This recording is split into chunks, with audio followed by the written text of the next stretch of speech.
Boa noite, que Deus abençoe a todos. Eu vou falar hoje da Bíblia, né? Vamos falar um pouco do profeta Samuel, das funções do profeta Samuel, e vamos falar também de Saul, né? Quando começou a vida dele, Saul, quando começou a vida dele, como se diz, Deus mandou que ungisse Saul a rei. Então, o que é que acontece? Deus, ele fala aqui no capítulo 11, verso 6, aonde as pessoas queriam que muitos fossem escravos, furassem o olho direito. Você lendo o livro do profeta Samuel, no capítulo 11, você vai entender melhor essa mensagem, né? E aí você vai ver que como Deus faz. Mas Deus ungiu o rei Saul, e aqui o rei Saul, cheio do Espírito Santo, e fala com aquele povo que iam ser escravo. Mas no momento Saul da sua vida, Deus abençoa e Saul cresce, um homem cheio do Espírito Santo. Mas no momento que Saul se corrompe, Saul começa a perder o contato com Deus. Porque o contato da nossa vida é através do Espírito Santo de Deus. Nós não temos outros meios para conversar e falar com Deus se não for o Espírito Santo de Deus. Através da glória e a graça de Deus e através do Espírito Santo, nós conversamos com Deus. Mas quando o homem ele perde essa graça, ele perde o contato com Deus e perde a naturalidade com Deus. É aí que o profeta Samuel vai até a casa de Jessé, aonde Deus envia o profeta Samuel até a casa de Jessé, para que Jessé escolha para que Samuel escolha na casa de Jessé, nos filhos de Jessé, um homem para substituir Davi, para substituir Saul. Mas o momento que, quando às vezes nós olhamos muito pela aparência, as pessoas vê pela aparência, as pessoas não vê como Deus vê. Assim, chegando o profeta Samuel na casa de Jessé, Jessé, que é neto de Ruth, ele olha no meio daqueles homens e olha para eles e fala: um desses é o rei ungido de Deus. E ele manda chamar um a um. E ali tem um banquete preparado para um almoço depois daquela unção. Nós vemos que quando Saul é cheio da graça e o poder de Deus, e ele perde essa unção, entra um espírito mau na vida de Saul, e Saul fica perturbado. É o momento quando nós vemos que Deus, quando ele se desagrada do homem, quando o homem faz as coisas erradas aos olhos de Deus e ele perde a unção, fica perturbado assim que nem Saul ficou. Mas o importante disso tudo é que Deus já tinha uma substituição, mas aquela substituição tinha diretamente o olhar de Deus em tudo que ele fazia, que era Davi. Deus olhava para Davi, porque tudo que Davi fazia no campo, cuidando das coisas do seu pai, Davi fazia com amor e com carinho. Ele tinha um maior amor para fazer as coisas para o seu pai. Porque, meus irmãos, tanto evangélico como católico, nós sabemos que o nosso Deus, ele tem tudo em nossa vida no momento da nossa humildade, e nós olhamos e vemos que tudo que nós faz aqui debaixo da terra é dele. Não tem nada nosso, é tudo dele. Tudo que o homem faz, toda a riqueza que o homem consegue, não é do homem. Deus deu a ele aquela segurança para que ele consiga aquilo, porque o rico e o pobre têm uma grande união. Eu trabalho na empresa, recebo o meu salário e eu tenho que dar o meu melhor para a empresa. Assim é as coisas de Deus. Nós temos que dar o nosso melhor em tudo que nós fazemos, porque tudo que há debaixo da terra é de Deus. Ninguém é dono de nada.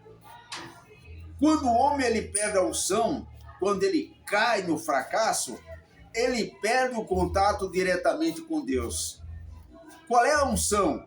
É o Espírito Santo de Deus. E não há outro meio para nós ter contato com Deus se não for através do seu Espírito Santo. Saul perdeu essa grandeza. Então Saul começou a fazer as coisas erradas. Começou a fazer tudo o que era errado perante o olhar de Deus. No momento é onde Deus tem a unção a Davi. Quando Samuel chama, Samuel foi um homem que ungiu a 2 reis, Saul e a Davi. Saul era o rei que o povo queria, era o rei que a nação queria.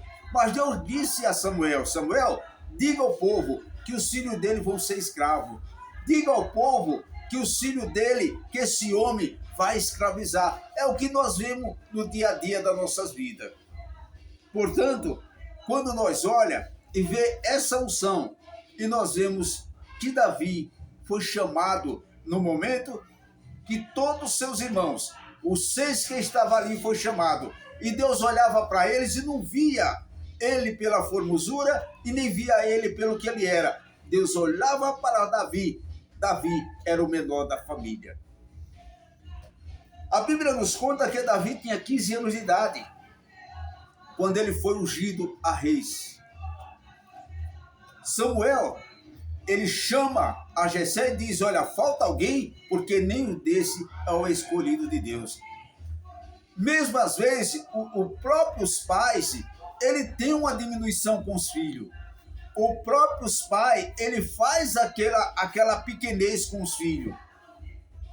Ele olhava para o filho guerreiro, mas não olhava para o filho menor da casa que estava cuidando das suas ovelhas. Davi foi chamado e quando Samuel pergunta a Jessé: na sua casa tem mais alguém? Porque nenhum desse Deus aprovou.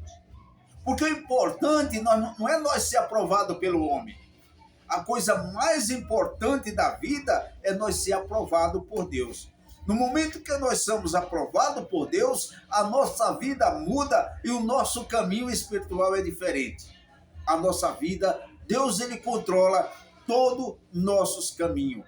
E o que é importante mais da vida é nós deixarmos que Deus faça na nossa vida a vontade dele. Sempre a vontade dele, sempre a unção dele, sempre a maneira em que ele quer que nós façamos nessa vida. Portanto, nós vemos que aqui, quando Davi é chamado, que ele vem, nós sabemos que o pai achava que ele não serviria, mas ele tinha diretamente o olhar de Deus na vida dele. Que é isso que é bom na vida do ser humano, é o olhar de Deus, a estrutura de Deus, porque a estrutura de Deus, ela é tudo na nossa vida. Sem ele, nós não somos nada. Portanto, nós vemos que Davi foi chamado, e no momento que Davi chegou naquele ambiente, Deus olha para Samuel e diz: Samuel, levanta e unja-lo. Esse é o meu rei ungido. Isso é bonito na vida do homem, na vida da mulher, na vida do jovem, na vida do adolescente, na vida das crianças. É o olhar de Deus e a importância que Deus tem na nossa vida, o que Deus faz na nossa vida, o que Deus tem para nós, o como Deus nos conduz a nossa vida, a nossa esperança somente a um Deus em nossa vida. Portanto, quando ele levanta, ele diz: levanta Samuel e unja, esse é o meu escolhido. Portanto, ninguém toca nos escolhidos de Deus. Davi ficou 15 anos sem tomar o reinado. Foi perseguido por Saul por várias vezes. Nós vemos que quando foi a morte de Saul, o seu filho muitas vezes ia avisar para Davi aonde estava Saul, querendo matar o próprio Davi. Deus guardou Davi, Deus protegeu Davi. Chegou o momento em que Saul realmente faleceu em uma guerra. Ele se tocou com a própria espada e ele se matou. Mas nós vemos mais ainda que a luta de Davi não para. A luta de Davi foi com seus próprios filhos. Nós vemos que quando Davi se tornou rei, tomou o reinado, que o Davi começou a encher Israel de glória, Atofel, um dos seus servos, um dos seus homens, um daquelas pessoas que estava do seu lado, realmente foi contra ao próprio Davi, levantando o seu filho, Absalão, contra ao próprio pai, mas Deus estava com Davi em todos os momentos. Continuamos a história de Davi em outro vídeo. Que Deus abençoe a todos vocês, que Deus, um feliz aniversário para os aniversariantes de hoje, que Deus abençoe jovem, adolescente, criança, todos vocês que estão ouvindo esse vídeo, que a graça de nosso Senhor Jesus Cristo esteja no seu lar, receba a cura e a libertação. Se tiver desempregado, nosso Senhor Jesus Cristo vai te abrir uma porta de emprego. Que Deus abençoe muito o seu lar, a sua vida, a sua família. E Deus abençoe Brasil. Se Deus é por nós, quem será contra nós? Um abraço do vovô Romão para todos. Que Deus abençoe e um ótimo final de semana.